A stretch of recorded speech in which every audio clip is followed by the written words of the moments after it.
जय माता दी दोस्तों, भक्ति युग में आप सभी का बहुत बहुत स्वागत है। माता रानी आप पर, आपके पूरी परिवार पर अपनी कृपा बनाई रखें। दोस्तों, शास्त्रीय मान्यताओं के अनुसार आषाढ़ शुक्ल की देवशयनी एकादशी से वर्षा काल के 4 माह की अवधि भगवान विष्णु की योग निद्रा की अवधि होती है। हमारे सभी मांगलिक कार्य श्री हरि की साक्षी में होते हैं। इसी कारण चौमासे में मंगल उत्सव रुक जाते हैं। वर्षा ऋतु की समाप्ति के बाद देवोत्थान एकादशी के दिन भगवान विष्णु योग निद्रा से जागते हैं। श्री हरि को तुलसी प्राण प्रिय है, इसलिए जागरण के बाद सर्वप्रथम तुलसी के साथ उनके विवाह का आयोजन किया जाता है। इसके पश्चात मांगलिक कार्य दोबारा शुरू हो जाते हैं। श्री विष्णु और तुलसी के इस विवाह के पीछे एक पौराणिक कथा है। श्रीमद् भागवत के अनुसार प्राचीन काल में जलंधर नाम का एक महाशक्तिशाली असुर था। वह श्री हरि की परभक्त अपनी पतिव्रता पत्नी वृंदा के तप बल के कारण अजय बना हुआ था। तब ब्रह्मा जी के सुझाव पर सभी देवता भगवान विष्णु के पास पहुँचे और उनसे जलंधर के आतंक से मुक्ति दिलाने की प्रार्थना की। तब लोक मंगल के लिए श्री हरि जलंधर का वेश बनकर वृंदा के निकट गए। ज्यों ही वृंदा का ध्यान पूजा से भंग हुआ, युद्ध में जलंधर की मृत्यु हो गई। जब वृंदा को वास्तविकता का पता चला तो क्रोध से भरकर उन्होंने भगवान विष्णु को पाषाण हो जाने का श्राप दिया और प्राण त्यागने लगी। यह देख अपने वास्तविक रूप में आकर श्री हरि ने वृंदा को उसके पति के अन्याय व अत्याचारों से अवगत कराते हुए बताया कि किस तरह वह भी परोक्ष रूप से अपने पति के अत्याचारों की सहभागी बनी है।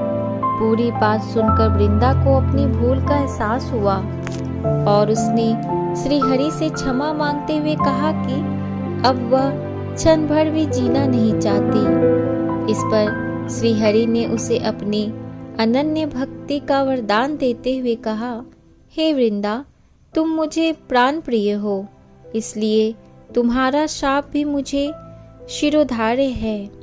मेरे आशीर्वाद से तुम सृष्टि की सर्वाधिक हितकारी औषधि तुलसी के रूप में जानी जाओगी और मेरे पाषाण स्वरूप शालिग्राम से तुम्हारा मंगल परिणय संसार वासियों के आह्लाद का निमित्त बनेगा। देवोत्थान एकादशी के दिन तुलसी और शालिग्राम के विवाह की इस मांगलिक अवसर पर तुलसी चौरे को गोमय एवं गेरू से लीप कर तुलसी के पौधे को लाल चुनरी ओढ़नी ओढ़ाकर 16 श्रृंगार का सामान चढ़ाते हैं। फिर गणेश पूजन के बाद तुलसी चौरा के पास गन्ने का भव्य मंडप बनाकर उसमें श्रद्धा से शालिग्राम को स्थापित कर विधि विधान पूर्वक विवाह का आयोजन किया जाता है। मंडप, वर, पूजा, कन्यादान आदि सब कुछ पारंपरिक हिंदू रीति रिवाज के साथ निभाया जाता है। यह सारा आयोजन यजमान सप्तनिक मिलकर करते हैं। विवाह के पश्चात प्रीति भोज का आयोजन किया जाता है। मान्यता है कि तुलसी विवाह का यह आयोजन करने से कन्यादान के बराबर फल मिलता है।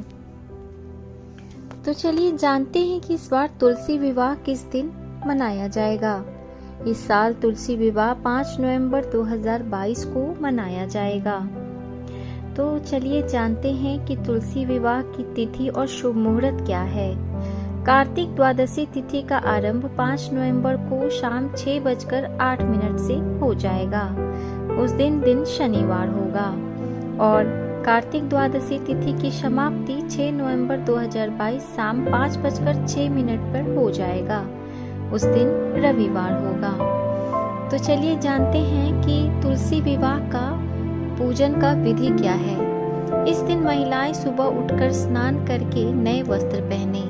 इसके बाद पूजा स्थल को अच्छी तरीके से सजाएं, फिर शुभ मुहूर्त पर पूजा करें। एक चौकी पर तुलसी का पौधा और दूसरी चौकी पर शालिग्राम को स्थापित करें। इनके बगल में कलश में जल भरकर रखें और उसके ऊपर आम के 5 पत्ते रखें, जिसे हम पल्लव भी कहते हैं।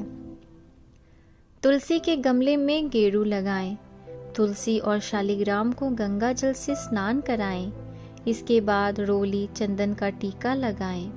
तुलसी के गमले में गन्ने से मंडप बनाएं। अब तुलसी को माँ को लाल चुनरी उठाएं, गमले में साड़ी लपेटे, चूड़ी चढ़ाएं और उनका दुल्हन की तरह श्रृंगार करें। इसके बाद शालिग्राम को चौकी समेत हाथ में लेकर तुलसी की 7 बार परिक्रमा की जाती है। इसके बाद घी का दीपक जलाएं और आरती करें। तुलसी विवाह संपन्न होने के बाद सभी लोगों को प्रसाद बांटें। तो चलिए अब जानते हैं कि तुलसी विवाह का महत्व क्या होता है। मान्यता है कि कार्तिक महीने में जो भक्त तुलसी और भगवान शालिग्राम का विवाह करते हैं, उनके पिछले जन्म के सब पाप नष्ट हो जाते हैं, साथ ही पुण्य की प्राप्ति होती है। इस दिन घर घर में स्त्रियां शालिग्राम और तुलसी का विवाह रचाती हैं। तुलसी जी को विष्णु प्रिया भी कहा जाता है। कार्तिक मास की 9वीं, 10वीं और एकादशी को व्रत एवं पूजन कर तुलसी विवाह किया जाता है। इसके अगले दिन तुलसी का पौधा किसी ब्राह्मण को दान करना शुभ माना जाता है। तुलसी विवाह संपन्न कराने वालों को वैवाहिक सुख मिलता है। तो दोस्तों, अगर आपको मेरी दी गई हुई जानकारी अच्छी लगी हो तो मेरे इस वीडियो को एक लाइक ज़रूर दें, अपने दोस्तों अपने परिवारों में ज़रूर शेयर करें और अगर आप मेरे चैनल को आज पहली बार देख रहे हैं तो मेरे चैनल को सब्सक्राइब कर लें ताकि मेरे आने वाले सारे वीडियोस आपको मिलती रहे। धन्यवाद।